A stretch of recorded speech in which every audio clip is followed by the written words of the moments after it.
Hello, this is Dale. Welcome to our Saturday show, and here's Mike Jones. Hey, Dale, what's happening? Wow, that's a hard charging response. Sometimes it's like, "Hello, Dale."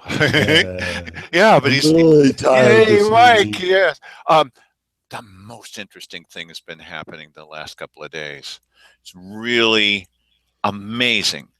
The Daily Courier has start has started to write news articles in the newspaper. It's amazing, and the person writing them is Jim Moore. Hmm. Really? Like, for instance, Well, for instance, there's this weekend's newspaper. Jim Moore wrote, this is maybe not the world's most important issue, although it's a big waste of money. The first article that Jim Moore wrote about the new city logo that they've suggested started off with the words, "Live Rogue," and with an exclamation mark. And then he goes on and describing what a wonderful thing it is. And you may recall Darren Fowler's beautiful quote where he says, "It says more about us than I ever imagined." And all these superlatives are in this. Now, the same guy doesn't start off with the Chamber of Commerce point of view of how wonderful it is. Instead, he's saying many people are questioning it. Jim Moore, you're writing that many people are questioning it and that many people aren't already in government? You didn't get that from a press conference or from a news release. Where did you get this information, Jim Moore? It's incredible. hmm, yeah, No uh, kidding. it, I mean, it's actually, it looks like for the last couple of days, it looks like a newspaper. yeah. Begin holding your breath now. Yeah, well, we've Well, seen this in the past. Actually, we have. And the first time it happened, I thought, wow, maybe this is a turnaround. No. The second time, yeah, maybe no. Third time, well, okay, this is about the third time. Uh, there actually was a headline at the above the fold on Friday's newspaper, the Courier newspaper, where it's talking about the ethics questions about the commissioners. right. And this wasn't from a press release, Mike. Yeah, but you know what? I think that even over at the Daily Courier, they have the ability to sort of sample the temperature. And, if you milled around in social media very much after they made the new logos public, you'd know that everybody hated it. I mean, it was pretty universal across the board. There was one or two people that said, yeah, okay, it's all right. But most people, they didn't only dislike it, they hated it. So, Right. I mean, it's not too hard to then go, oh, okay, well, it'll be safe for me to say something about it that, isn't, like I'm a mouthpiece for the city. And the same may be happening now that there've been a number of things going on, and then here comes the ethics thing with the hemp and all of that. So maybe they're feeling, well, it's safe to step into that water and report the news as it appears to be. Well, and then of course the fact that the Oregonian already beat them to the story doesn't help them much at all. I mean, it makes them look kind of stupid if they don't then follow up with a frank report on that story. Well, So meantime, I've been feeling bad that the Oregonian got a detail that we didn't get before they did. Our competition, so to speak, is definitely not with KJO. I mean, you can forget about that. They still haven't done anything. And not with the Courier. It's with the Oregonian. And it's not with the local TV stations because they told me straight out, including the Medford Mail Tribune, they get their Grants Pass and Josephine County news once it appears in the Courier. mm-hmm. Now, we'd been covering this story about the road dollars. This was a road sign that used to say road work ahead, and now I changed it to say road patrol ahead. I had to cut and paste individual letters. It was like writing a ransom note. Anyway, I put that on there, and here's Cheryl's reaction to it. And just a little tiny note that I mentioned to Mike. Have you noticed that her shape is somewhat like a diamond? It's just these are the little things I do for you. So that you'll look at it and say, psychologically, that appeals to me. okay, as Yes. opposed to the guy that's in the middle where it doesn't. Or I don't However, like a princess cut. This really bothers me a lot. did you know? I happened to also notice, I didn't notice until just now, I'm a little bit in the shape of a diamond too. So these are the Mickey Mouse ears. Okay, Yeah. so there's 3 diamonds in the rough here. Hey. It's the little details. It's the subliminal messages in this. Eat Okay. more popcorn. So, oh boy, you set me way off of the Oh point well, here, Mike. here Oh, let me we've let been me. covering it for 3 weeks. Go ahead. Go ahead. Mm. No, I was just going to ask you, what is the point that the Oregonian is beating us to the punch on? Oh, they got information about the hemp farms and an Mm. aerial photo of Cheryl Walker's property. We didn't have that, and this is taking Boy. place here. And I'm wondering, I mean, does the Oregonian have clandestine reporters roving throughout the county looking Oh for no! stories, or What? did somebody tip them off to this? What happened here? This is Well, what I can I'd like tell to you. know. Okay, and Mike, Okay. you know this intimately. Mm. They have what are called paid reporters and Hmm. a news staff and access to information for which you pay. You don't have that. Okay, but so do you think that when the commissioners sent the letter to the legislature about the their objection to the new rules having to do with hemp farming in the I think there's 3 counties in southern Oregon that they don't want it happening in. Yeah. Um, do you think perhaps that somebody up there said, "Hey, wait a minute, I just happen to have processed somebody's application to run a hemp farm." Or whatever, and then they said, hey, and then I just saw them coming, sending this. I mean, do you think that's what happened? What happened here? No, I'll tell you what I think happened. Hmm. Because I mean, it's something like that, or somebody got on the phone. Somebody who knew what was going on got on the phone and called them up and tipped them off. I think here's what's happened. Cheryl Walker or Simon Hare, or both of them, not Keith Heck, Mm-hmm. trying to look for more state recognition of themselves, sent a copy of the letter to the Oregonian. Mm-hmm. It was the desire to look bigger than they are. Look, I'm a commissioner in the middle of nowhere, Oregon. And they sent it off to the Oregonian, and they looked at it, and something they're about to toss it and went, wait a minute. Oh, that's interesting. Something that's happened. There's a connection there. I think they sowed the seeds of their own destruction, and they were hemp seeds. Yes. That's why Well, I get the big bucks. that's kind of interesting. And of course, this is speculation because this is Yeah, all we have yeah, that's all we in a have situation sometimes. like this. But it would be interesting to know, It fits. how this happened. Yeah, it does. It does. I just wonder, if there are reporters at the Oregonian that are that inquisitive. Yes, it actually How happens in come? some places in the United Yeah, States.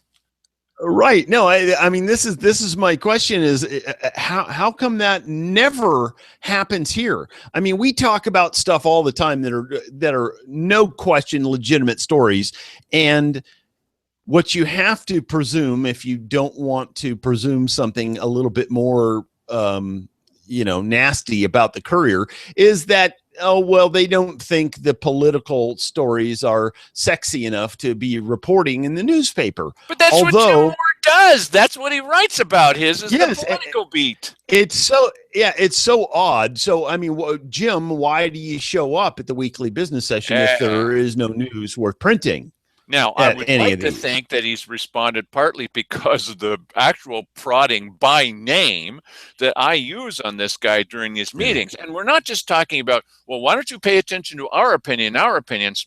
Forget about our opinion. There she is on videotape, and it's only her talking. And she said, no Right. way, no how. buddy, that's a story, and that's not us. That's not our opinion. You can just see what Cheryl Walker is saying. She's got her arms like, I'm not going to do, I don't care about the Yes. patrol.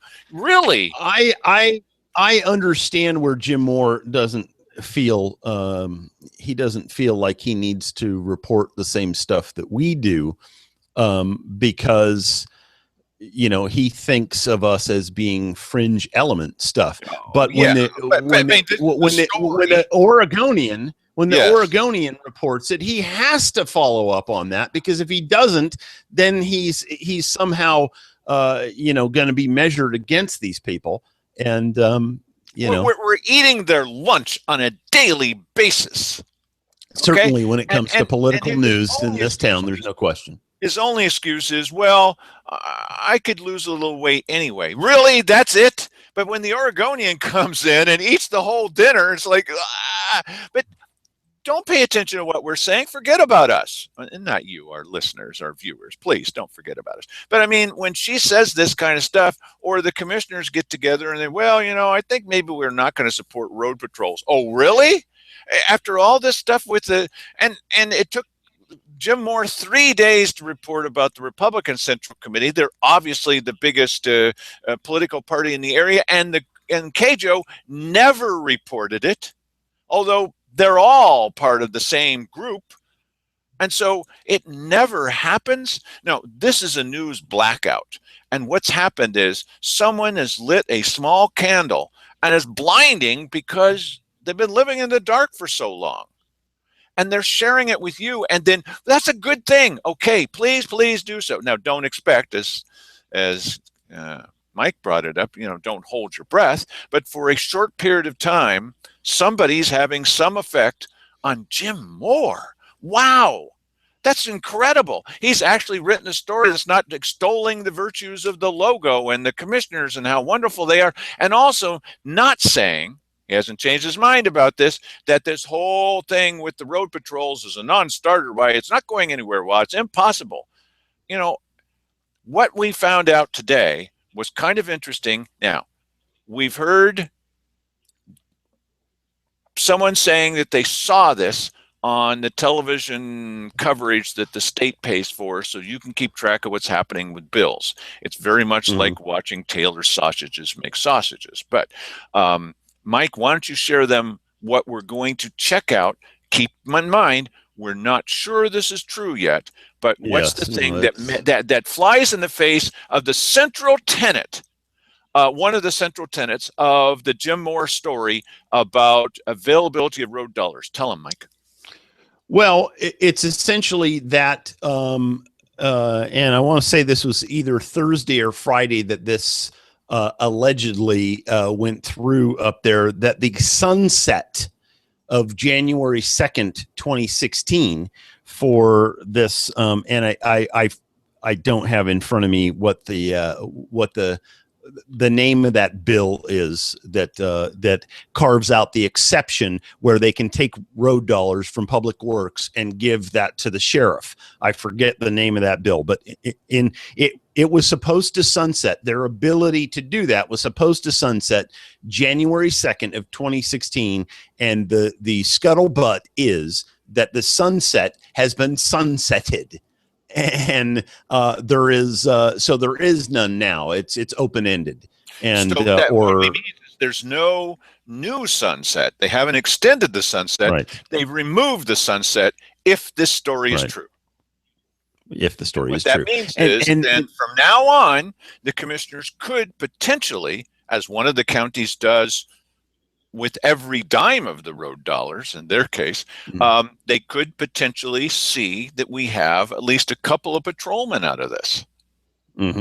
Yes, and in more than, see, they've been making this argument that, well, we probably we don't really want to give the sheriff this money because that'll just hire a couple of people and they will come here, and by the time they're trained, they'll only have a year or less to be out on the road as deputies. Well, this changes. That's a compelling argument until you look at the truth about it. Go ahead. Right. Yes, of course, because even when the sunset was there, you could have taken an amount out now and spread it over a number of years. Once it's in your account, you can do whatever you want with it.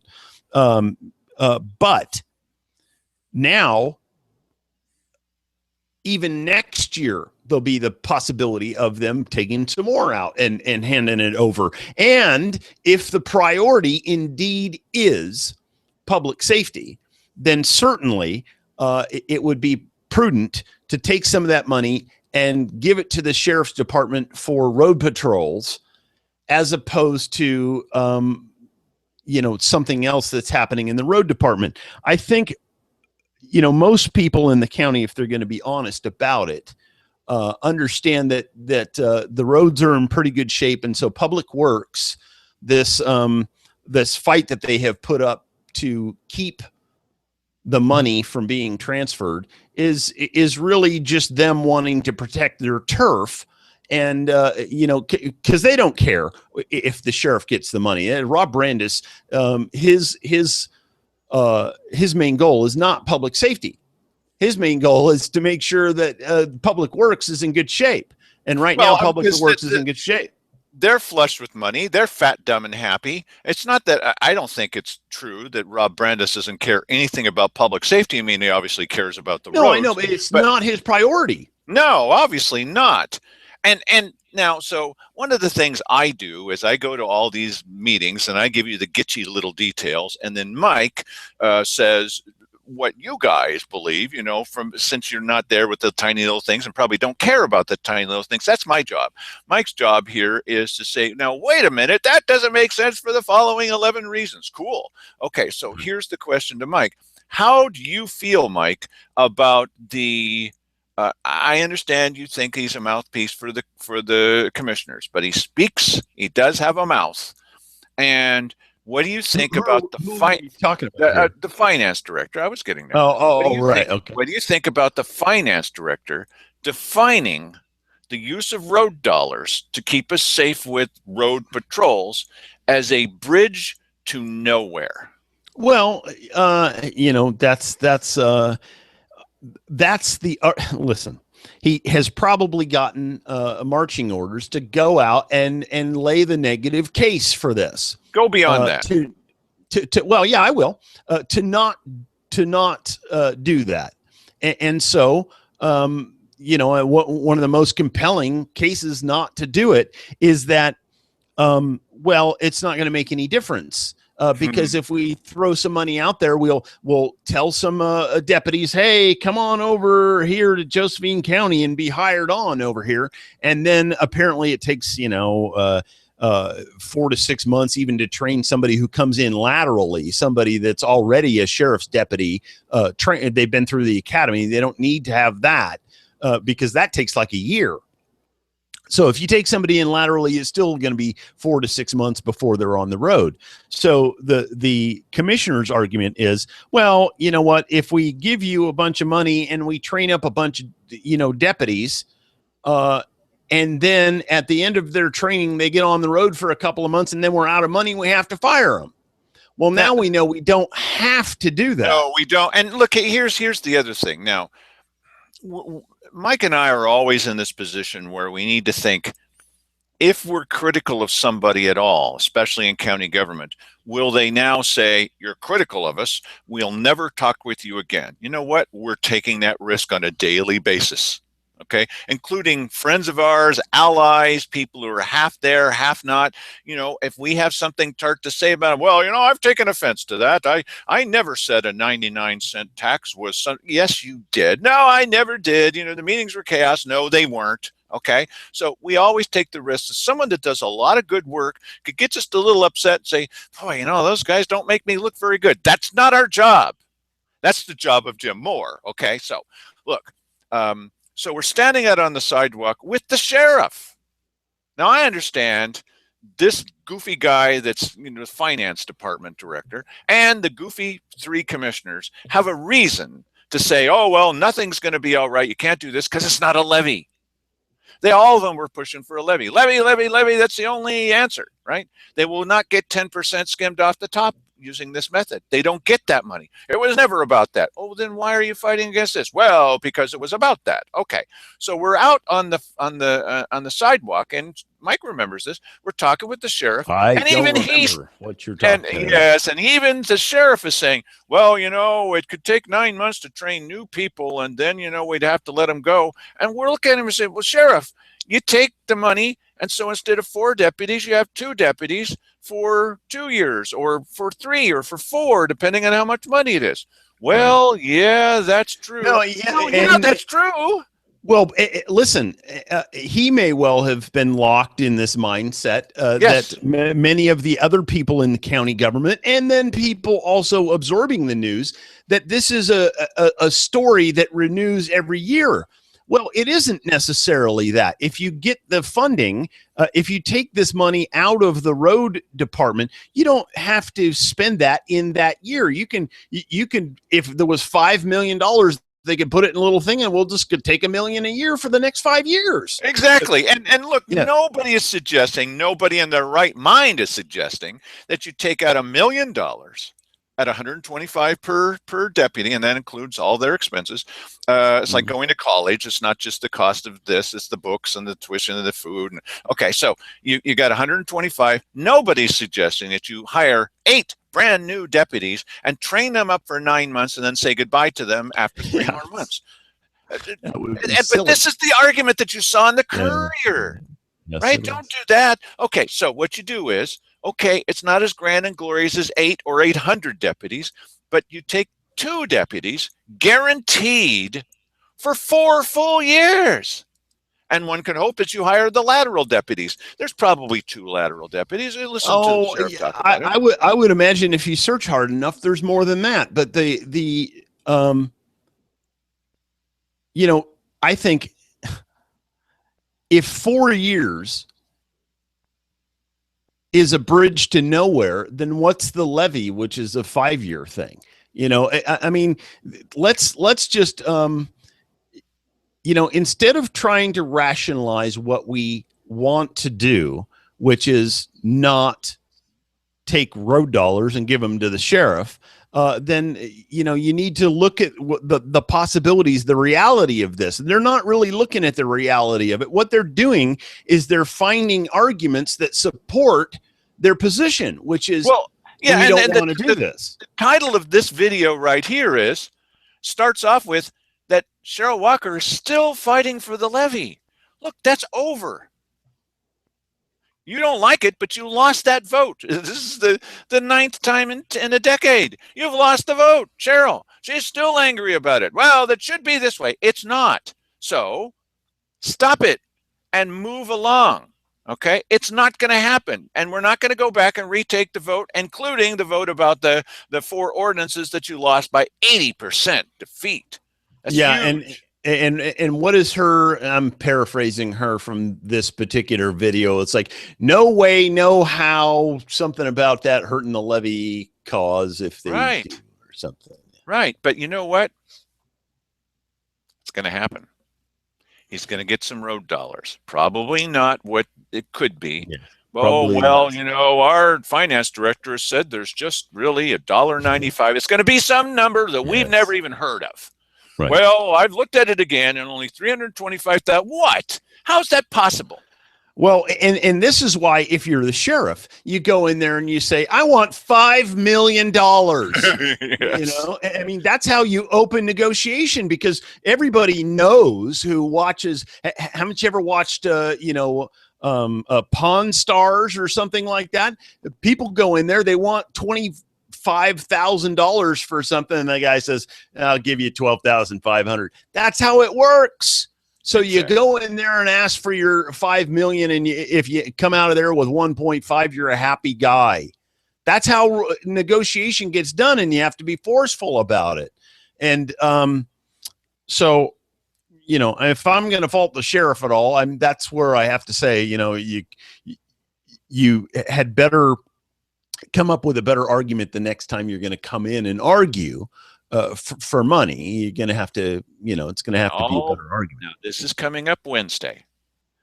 Here's what we now know about what's going to happen Wednesday. Wednesday is the weekly business session that the commissioner said that's where we're going to take the vote on the new budget. And what's been happening in the last two meetings is that people have been coming, and you would think that road dollars and making it available for patrols, argued by both sides now coming together. Hooray! Hooray! Okay, we were never against all of this. We were against seeing that the commissioners got any of it. Okay, any of it.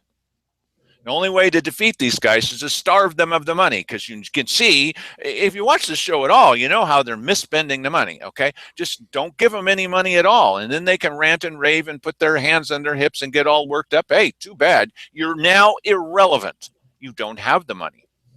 They're spending state money like it's going out of style, but not our money because they don't have any of it.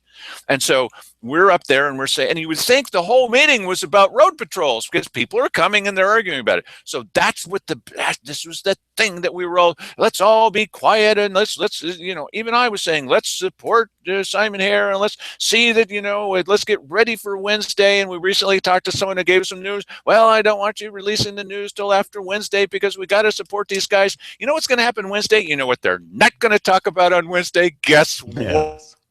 What? Not by their own origination, but they're not going to talk about road dollars. They don't want to talk about this anymore.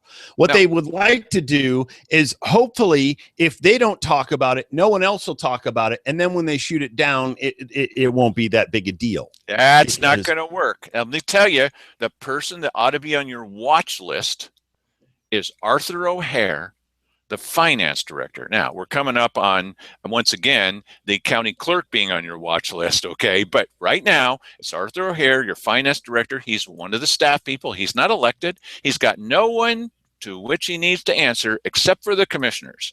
And so he comes in and they're talking about what's going to happen on Wednesday. And we're all looking forward to this vote because this is the big one. They're going to approve the budget, okay?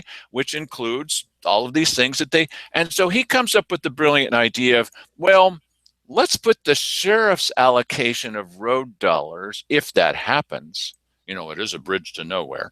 Let's put that on sometime, late in July. What kind of double cross is this, buddy? I mean, I'm using the word double cross, but I mean it.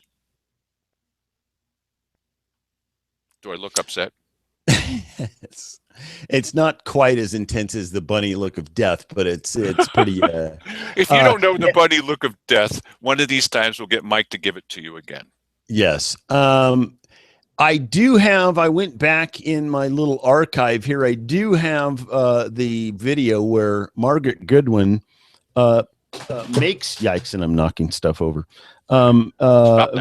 makes the call for road dollars. And in that, she talks about that bill. So we would know what that is by looking at that video. Is it enough to tell them, or shall we show them, Mike? What do you think? We could show them here. Let me. Okay. We got another little video to play for you that's brand new from yesterday also. Mm-hmm. Yes. Okay. What? So what? While he's looking for that, watch this guy, Arthur O'Hare.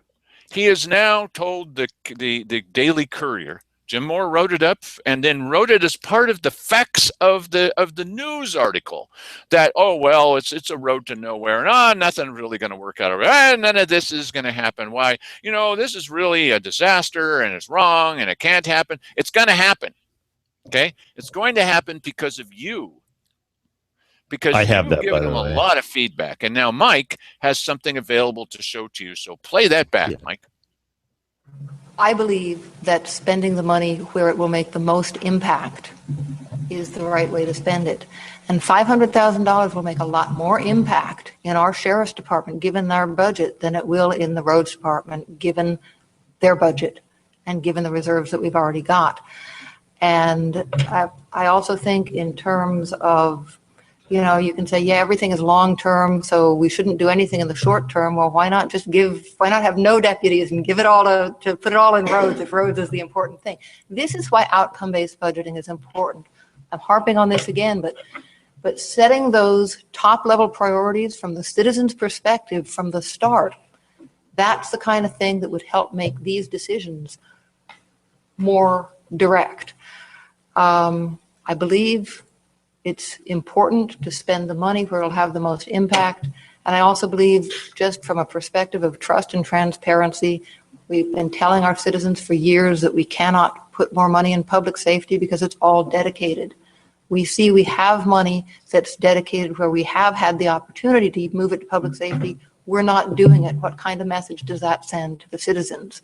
The citizens who are voting against levies because they believe that we're not doing everything we can. So here we are, we can do something, and again, we're not doing it. I think that sends the wrong message, as well as not spending the money where it has the most impact. Simon. And that's all. Following that logic. Yeah. And we don't need to listen to Simon there. Now, that is not the one. However, did you notice Simon? Simon wasn't even listening to her. yes. He was busy writing down his notes about what he's going to say. And boy, it took him an instant to come back with, oh, that's totally wrong. And I love what she said there, but Simon's not even paying attention to her. He's sitting forward and he's writing down quick notes, you know? Right. Yeah, and Jim but that's Brumbach not the is, one. Oh, this one is. Okay. This one is. So, and I won't play the whole thing, but just the salient or salt-bearing parts of it. I would like to discuss the House Bill 4175. 4175. For anyone who isn't familiar with that, in 2012, the state legislature passed a bill allowing 7 of the ONC counties that are in the worst financial shape, including Josephine County, to allocate or loan at their discretion monies from the road reserves fund that is paid for with federal dedicated money, to use that for patrolling the roads for public safety.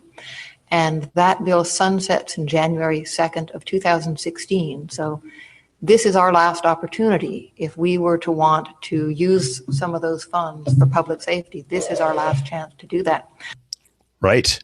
So 4175, and just a quick Google of that while that was going on. HB 4175. And it basically all there talking about the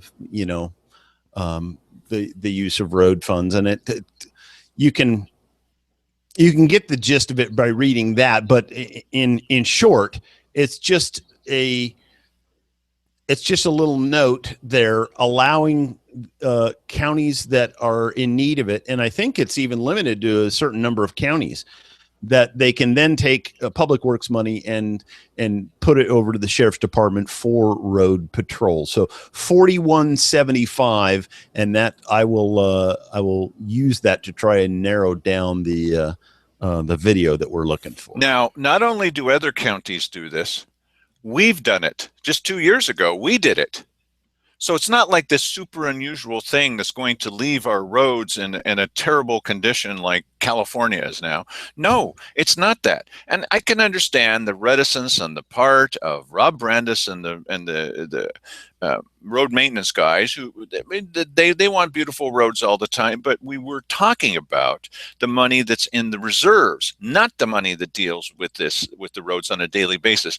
Watch how, or pay attention as we pointed out to you and played back videos for you of how the finance director, this is Arthur O'Hare, has changed the dialogue.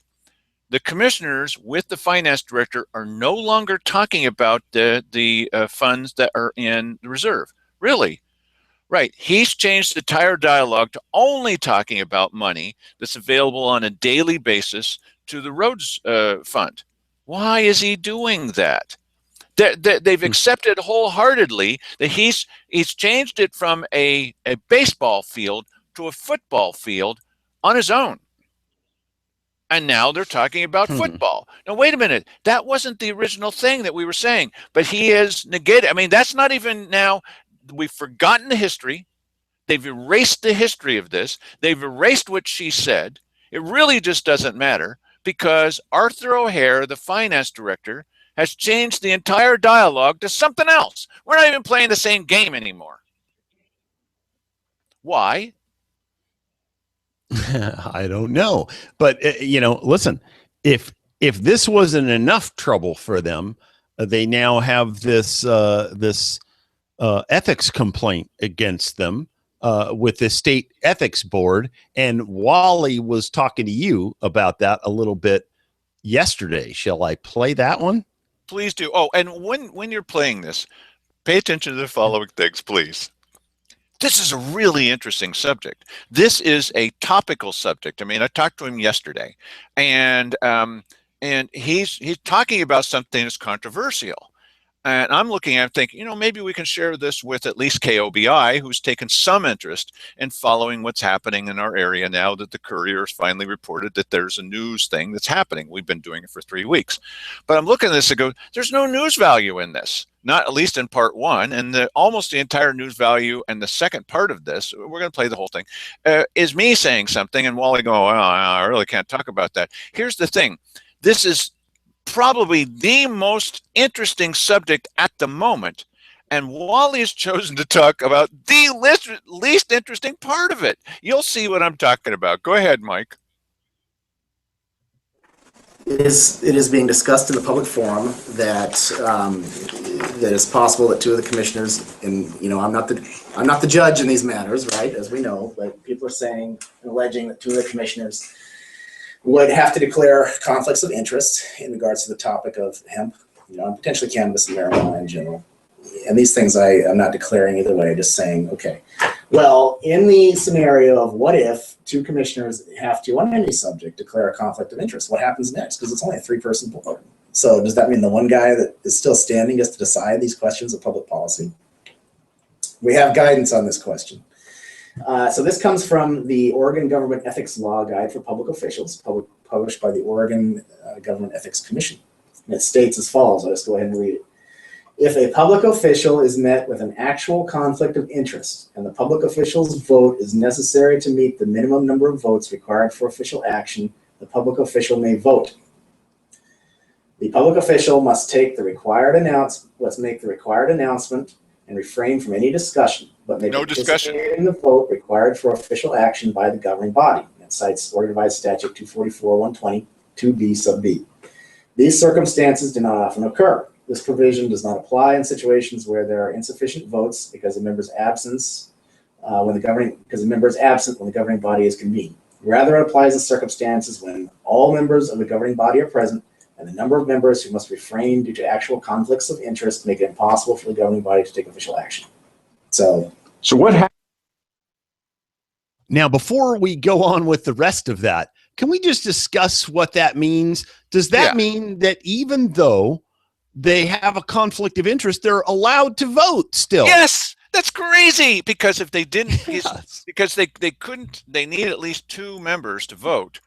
But they just have to say, oh, by the way, I'm really badly tainted on this, but my vote is for me. Yes, exactly. And it benefits their own businesses. But here's the other interesting part to that. That's just as wacky. They can only, Keith Heck, for example, could speak. We haven't found out yet what his involvement is in the hemp business. Okay, not yet. So yes. Only he could speak. And the other 2 can sit there mute like we're supposed to do. And then they get to vote. Really? Right. This is the law? Who wrote this law? So bizarre. I mean, the least important part of what they do, and that is what they say about it, or any deliberations that they may have. The vote is the weight that carries through. So the idea that people that have a conflict can't vote at all or can vote. I mean, that's odd to me. Okay, so the thing in front of them is this will personally benefit your pocketbook, and this will be a good thing for you if the county's official stand matches your need to make profits. Okay, profits, but based on our text anyway. So then Keith X going on. So my suggestion, and he can't get a second because they can't discuss anything. So I move. Right. And there's no second. I move that we vote to deprive you of making money on the backs of the citizens. Now, since you can't say anything, how do you vote? And then, okay, I vote that we help my business. I vote that we help my business. Haven't you listened to anything I say? Yes. We can't talk about it. Okay, I vote that we That's don't. so bizarre. Really? This being the case, what is their incentive to avoid conflicts? Okay, look, the easy way around this. Look, there's got to be plenty of people saying, "Well, that's crazy. That shouldn't be the law." No, no, no, no. That's not the point. Once again, that's not the point. It's like these open public meeting laws. Okay, the point is, you don't send two commissioners to a meeting where county business is going to be discussed. You just send one, and then there's no problem. Well, I was on one end of the room while she was at no, she was in the rest. No, it doesn't matter. Just only send one. The same thing here. Don't send out a letter to the state that's going to benefit your personal business and sign it saying this is the county now speaking to you when it's you trying to do a favor for yourself. Just don't send out the Right. letter and then you don't have to vote about it. It doesn't matter that you brought it up under other, which is crazy and never Right. happens. Right. It doesn't matter that you decide that you're not going to vote on it, but instead you're going to put it in the read file and then sign it later. What the heck is that? And the bizarre thing is that if ever there was a self-evident conflict of interest, this is it. Yeah, And and a hidden one. Even Jim Moore wrote this, that in a surprise move, Jim Moore was surprised by something. It wasn't on a county press release. In a surprise move, Hare confessed that he's also got a potential conflict of interest. Good for you, Jim. You recognize news based on. But yes, but he was sort of forced to do that because what was it, Channel 5 or Channel 12? One of the two of those. They reported it. Yeah. And they had to, it was Channel 5 because we played that the other night. Yeah, and not only did we play it, but we also posted their videos. So if you're not keeping track of Channel 5 at all moments, and who does, well, we do, then we shared it with you so you can see for yourself. Go ahead, Mike. Yes. And so they posted it. So, and they ran it at 6 and 11 or something. So how then does Jim Moore sit around and go, I don't know what's going on? Well, he's always done it in the past. I mean, he never has reported about the yes. $100,000 cost overrun on the Dimick Tower. And boy, have we got some quotes for you about that. That's another show. This is serious business, Oh, this is more than 100,000. Yeah, right. Well, I don't know that it's this has a direct impact on their ability to govern, or their it would have a direct impact on their ability to govern if the laws were a little bit stiffer on that. Or if they had any credibility at all left. Yeah. Go ahead. Yeah, well, and that's the big thing, because once again we're down to a court of public opinion thing. This is about them having to justify themselves to people, and after a while you stack up enough on one side of the scale, you can't make the thing level out again. And everybody that drives by looks and sees that you're sitting up there high and dry, and on the other side you use all that stack of stuff that you put over there. Oh, it just occurred to me, and this is why I make the big bucks. Mike, just bear with me for a second. How many gallons of water fit in your pool? About 20,000. 20,000 gallons. We're now down to a court of public opinion. Yes. Go ahead and play the second half of that, please. That's why I get the big bucks. Okay, I will. Happened the other day. Simon Hare brought this up under other, very, very unusual. And then they went ahead and they put the whole thing into the read file so they'd sign it afterwards. And part of this was saying, here for a variety of reasons, we county commissioners are saying to you, don't affect the hemp business in Josephine County, when it turns out we know now that 2 of the 3 commissioners are involved in the hemp business in Josephine County. So what should have happened? I'm not the one who answers that. Okay. I think that question will ultimately be answered. Time will tell. I do have one final thing. Okay. I'm sorry, one final thing. At the land use hearing, at the Ockenden land use hearing, for reasons that just defy description, Keith Heck decides to say, I'm paraphrasing, I'm in my I was office. there. Another commissioner walks into the room. We have a conversation about this land use hearing, and the commissioner encourages me not to read anymore. And I say, okay.